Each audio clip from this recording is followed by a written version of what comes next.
I still remember my first night shift on her floor. Dr. Emilia Rowe.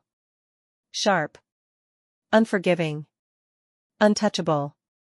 They warned me about her. She doesn't tolerate mistakes. She'll chew you out if you're late by a minute. Don't try to be friendly, she won't respond. And they were right. The first time I handed her a chart, she didn't even look at me. Just corrected a number and moved on. But I noticed things. The way her shoulders stayed tense even at midnight. How she never sat down. How her coffee always went cold before she finished it, and how sometimes her eyes lingered on me just a second too long. One night, around 2 a.m. we were the only ones in the nurse's station. The lights were low. The hallway, quiet. I was rechecking a patient file. She stood beside me, reading over my shoulder. Close enough to feel. She said softly, good attention to detail. I looked up, surprised. It was the first nice thing she'd said to me in 3 weeks. I smiled. Thanks, Dr. Rowe. She blinked, like she hadn't meant to say it out loud. Then she cleared her throat, and stepped away. After that, something shifted. She stopped avoiding eye contact. She didn't smile, not exactly. But there was a softness behind her eyes sometimes. Like something she was trying not to feel. I started to catch her watching me when she thought I wasn't looking. Once, I dropped a pen near her feet. As I bent to grab it, I felt her gaze on the curve of my neck. She looked away too quickly when I stood up. But her cheeks. They were pink. The night had changed, was raining, thunder in the distance. Fewer patients than usual. We ended up eating together in the break room. I made a dumb joke about hospital food. And she laughed. Actually laughed. I couldn't stop staring at her. How her jaw relaxed when she let go. How tired her eyes looked, and beautiful. She caught me staring. And she didn't look away. What is it? She asked. I hesitated. Then whispered. You look different when you laugh. Her breath caught. And for a second, I saw everything she'd been holding back. After that night, she didn't hide it anymore. She didn't say anything. Didn't touch me.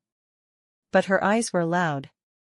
One shift, I passed her in the hallway, brushed her hand by accident. She stopped walking.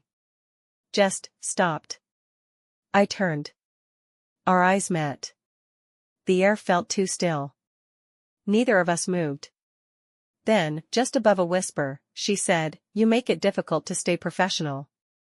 Later that week, she pulled me into an empty exam room. "I'm not supposed to feel this way," she said. "I'm your superior. I'm older. I don't do this." My heart pounded. I didn't speak. I didn't need to. She stepped closer. Eyes scanning mine. "But I can't stop thinking about you." She didn't kiss me. She just stood there. Letting it exist between us. And I touched her hand. That was it. But we both knew everything had changed. It was a Sunday when we saw each other outside the hospital. She asked me to coffee, her voice shy, careful. We didn't talk much at first. Just sat. Close. Her hand brushing my knee under the table. She said, "I haven't let anyone in a long time." I whispered, "You already have." It didn't happen fast. It happened quietly. Soft touches in the elevator. Lingering hugs in stairwells. Shared glances when no one was watching. No rules broken. But hearts surrendered. I began to see the real her. The gentle beneath the strict. The woman who stayed late so no patient felt alone. The woman who came alive when I was near. One night, after a double shift, we sat side by side in her car. Neither of us spoke. Then she said it, voice shaking, "I've wanted to kiss you since that first chart you handed me." I turned. Met her eyes. And I leaned in first. It was slow. Certain. Not forbidden. Just, finally right. Now, when we pass in the hallway, she still keeps her distance in front of others.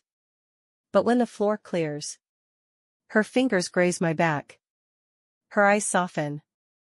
And sometimes, in her office, she whispers things that make my whole body blush. And I know. Behind all her rules, all her walls, she's mine.